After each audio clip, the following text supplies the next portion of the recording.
जगामध्ये भारताची पोझिशन अतिशय चांगल्या स्थितीमध्ये आहे. संजय राऊत, तुमची आणि तुमच्या पक्षाची पोझिशन काय आहे याचा जास्त विचार करा. आणि गुलामगिरीची भाषा कोण करतंय? भारत अमेरिकेचा गुलाम नाही. उलट संजय राऊत, तुम्ही सिल्व्हर ओकचे गुलाम आहात. शरद पवारांच्या घरी जाऊन धुनी भांडी करणाऱ्यांनी पंतप्रधान नरेंद्र मोदीजींवर टीका करू नये. आपलं अर्ध आयुष्य सिल्व्हर ओकची गुलामी करण्यामध्ये गेलंय. आता उरलेलं आयुष्य सोनिया गांधी आणि राहुल गांधींची गुलामी करण्यामध्ये व्यतीत करतायत आणि तुम्ही पंतप्रधान नरेंद्र मोदीजींवर टीका करता. अहो, पंतप्रधान नरेंद्र मोदीजींच्या नेतृत्वामध्ये आपला देश पुढे जातोय. जगामध्ये भारताची मान अभिमानानं उंचावते. तुमच्या नेतृत्वामध्ये उबाटा गटाची अवस्था काय झाली आहे? तुम्ही पवारांची गुलामगिरी करता, तुम्ही सोनिया गांधींची गुलामगिरी करता.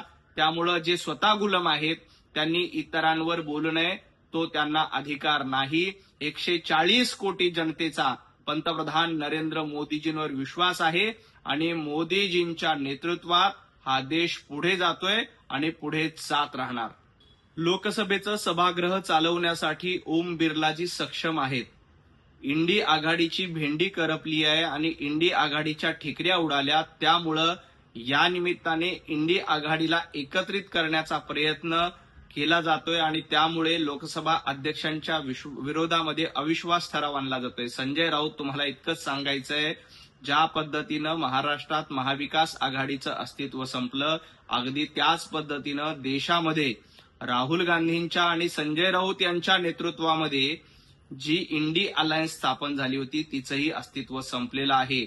लोकसभेचं सभागृह चालवण्यासाठी ओम बिर्लाजी अतिशय सक्षम आहेत आणि ते समर्थपणे आपली लोकसभा चालवतायत. तुम्ही तुमचा पक्ष चालवायचा विचार करा. लोकसभाचा जो अविश्वास प्रस्ताव अध्यक्षांच्या विरोधामध्ये आलेला आहे तो निश्चितपणे फेटाळला जाईल. संजय राऊतांनी कितीही बेडकुड्या उड्या मारल्या तरी त्याचा काहीही परिणाम होणार नाही. कोरोनाच्या काळात देखील उद्धवजी ठाकरे यांनी चांगलं काम केलं अशा पद्धतीचा दावा संजय राऊत यांच्याकडनं केला जातोय. उद्धवजी ठाकरे 2.5 वर्षामध्ये 2.5 दिवस मंत्रालयामध्ये आले नाही आणि त्यांनी कुठलं काम चांगलं केलं? उद्धवजी ठाकरे यांच्या काळामध्ये महाराष्ट्राचं वाटोळ झालं. उद्धवजी ठाकरे मुख्यमंत्री असल्यामुळे आपला महाराष्ट्र 10 वर्ष मागे गेला. विकासाचं एक काम 2.5 वर्षामध्ये उद्धवजी ठाकरे यांना करता आलं नाही. ना शेतकऱ्यांना कर्जमाफी देता आली, ना बीडीडी चाळीमध्ये लोकांना घरं देता आली, ना कोस्टल रोडचा प्रकल्प करता आला. उलट मुंबईची मेट्रो थांबवण्याचं पाप कोणी केलं असेल तर महाविकास आघाडी सरकारने केलं होतं. संजय राऊत, तुम्ही केलेल्या या पापामुळेच विधानसभेच्या निवडणुकीला जनतेनं तुम्हाला घरी बसवलं. जिल्हा परिषद, महापालिका, पंचायत समितीच्या निवडणुकीला देखील जनतेनं तुम्हाला घरी बसवलं.